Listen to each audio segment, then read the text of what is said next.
know I normally wear way cuter outfits, but I just can't be bothered today. It's like minus 25 outside and I just want to be cozy today. So by the title of this video, I'm sure you know what we're going to be making today. It's my coffee scrub. But before we get into that, hi, my name is Jasmine. I am the owner of Brown Sugar Skincare. I'm a self-taught skincare formulator. I make all of these products from scratch based off of a lot of research and practice, trial and error, all that good stuff. So no, I'm not a professional, but I have been making products for quite a while now that I'm pretty confident in the stuff that I make. This product that we're going to be making is a coffee scrub. It's a skin conditioning, very hydrating formula that I love. If you like a scrub that doesn't foam, but it leaves the skin feeling very smooth, looking shiny after you shower, you actually don't really need to use lotion after you shower. You don't have to, but you should. You always should. Your skin is just so hydrated after you use this scrub. And I want to show you guys how I make it. But before we do that, I want to talk about a couple of the ingredients, why I love them, how they benefit the skin, and why I chose to use them in this product. Starting off with the oils, I used avocado oil and sunflower oil. Both of these oils are very hydrating. Avocado oil has vitamins A, vitamin D, vitamin E, and it helps create a protective barrier over the skin. It's very ideal for locking in moisture and reducing the appearance of bumps on the skin. I wanted this scrub to combat like strawberry legs or ingrown hairs on the legs and things like that. So I chose these two oils for that reason. Sunflower oil also serves a very similar process because it's very lightweight, has anti-inflammatory properties, leaves the skin feeling moisturized, and it reduces the redness around ingrown hairs. There's a whole bunch more that I could talk about these two oils, but I've talked about them so much already that I'm sure you guys don't care. There's a whole bunch more that I could say about these oils, but I'm just gonna move on because I'm sure you guys want to just get into the formulation. The next ingredient that I want to talk about is shea butter. So I do actually incorporate a butter in this scrub for a couple of reasons. Not only is it hydrating, it softens the hair, making it easier to shave the hair off or wax, whatever it is that you do.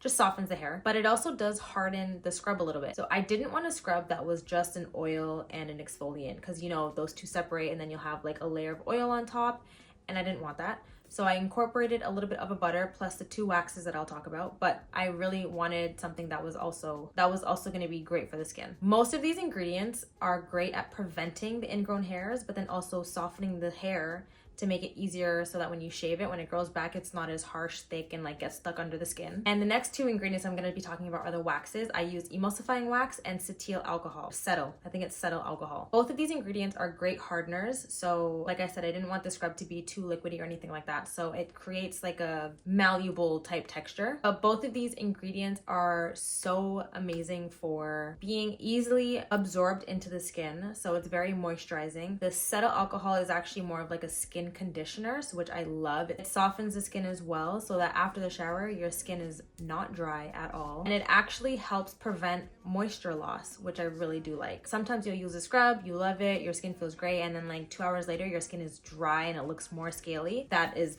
probably a reason why. Although it's oily and moisturizing while you're using it, there's no lasting effect, and I wanted something that was going to be lasting. Using these two ingredients almost turned this scrub into like a lotion, like an in-shower lotion, which I thought was really, really cool. It was a little unique. Overall, both of these ingredients contribute beautifully to the whole point of this scrub, which is ingrown hairs, dry skin, and all that stuff. So although this product is not a water-based product because it has the two exfoliants, which are sugar and coffee grounds, and it will be in contact with water, I do have a preservative. And I know before, like, someone says like, why are you putting preservative and it's not a water-based product? Because it will be in contact with water, you always want to make sure that you're stopping any possible production of mold anywhere that you can. So incorporating a preservative is very important. It's important if you're selling. If you're just going to be making this scrub, using it within like a day or two, then you don't need a preservative. But if you plan on keeping this long term or you won't be using it up quickly, definitely use a preservative. Now I'm going to talk about the two exfoliants that I use. Obviously I use coffee and sugar, like I mentioned.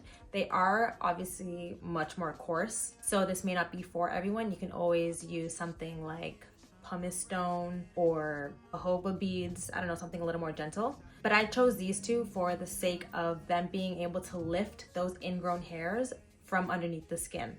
It's a little bit more abrasive, it's a bit more of a stronger scrub, but I think using these two together is great. Using just coffee grounds alone can be even more harsh, so I wanted to soften it a little bit with the sugar because that's something that does dissolve in the water and it's not too abrasive for too long. Also, the smell of coffee in the morning, like if you love coffee, then this is the product for you, because once it mixes with the hot water, the steam turns into a beautiful coffee smell, wakes you up, and you feel great. But yeah, overall, this scrub is meant for hydrating the skin, as I've mentioned a million and one times. Ingrown hairs, softening the hairs. That way I like to use it when I'm going to shave, so I'll scrub, shave. Sometimes I'll actually scrub again just because I like how it feels. Wash it off, you're good to go. I do want to keep in mind that if you're using this as a cleanser, it is not a cleanser.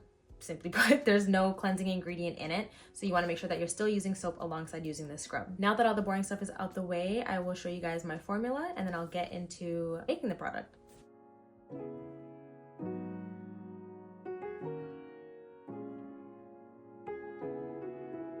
I like this product because it's very beginner friendly. So in this first bowl, you're going to have your emulsifying wax and acetyl alcohol. To that, you want to add your shea butter, put that on your double boiler, melt it down until it's a beautiful liquid gold. While that's melting, you want to weigh out all of your oils. In this bowl, I have my preservative, which I like to weigh out separately.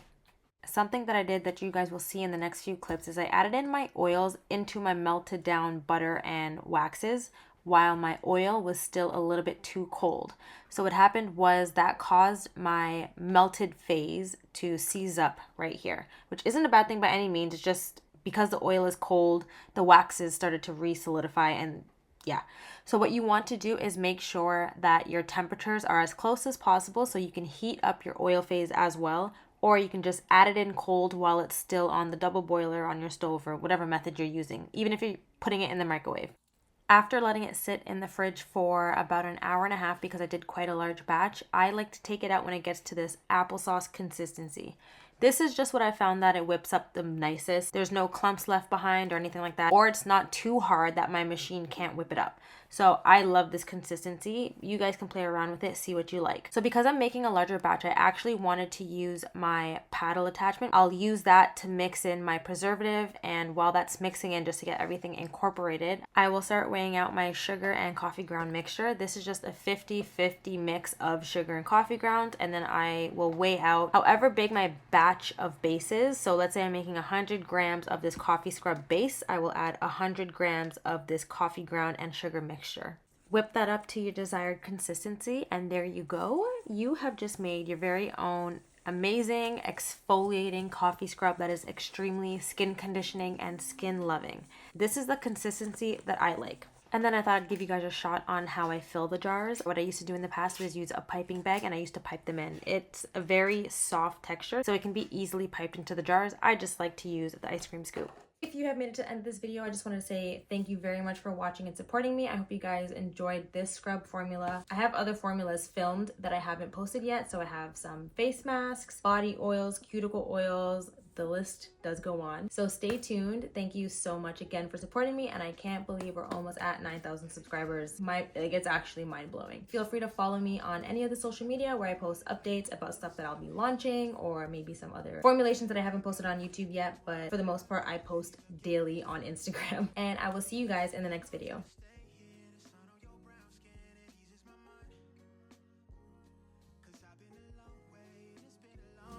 With you on my mind, I want you to stay.